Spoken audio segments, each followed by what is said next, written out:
Indlela i-D3936 ihlanganisa indaweni endathu kunye nendlela ephithizelako i-R40. Indlela le ayikhambeki sembeka imgodigodi nakulizulu lamhlapha nje uwutholelisile umonakalo kiyo. Seyigubheke bekwavela umthangalasisekelo wamanzi. Kwezinye indawo indlela le ilidakwa kwenza bona ibeke impilo abatshayeli engozini. Regarding the road, I think SABC, when you're moving around, you were busy capturing this story. You saw how critical this road, the way it is. Ever since the rain, there was a rain that has fallen, the road then became bad, and then our families are struggling actually to go to work. Some of the ambulance, they are struggling. If we're having funerals, then we have to take the coffin by our own hands. Iinkole ezimbalwa endaweni endathu zivaliwe bekungafundwa nokufundisa iimveke endathu. Lokhu kubangela ubujamo obumbi bendlela. The teachers, they are failing to come to the school because there is no road to come this side.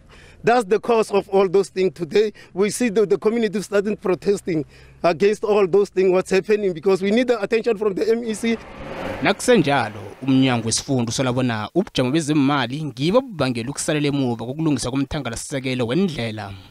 In that area, we will be sending our team to go and do the blading and regraveling of that road.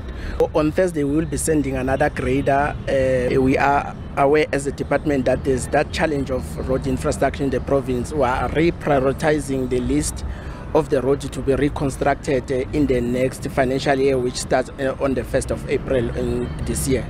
Umnyango wezendlela nenithuthu uthemba bona indaba le izokulungiswa ngomnyaka wemali olandelako.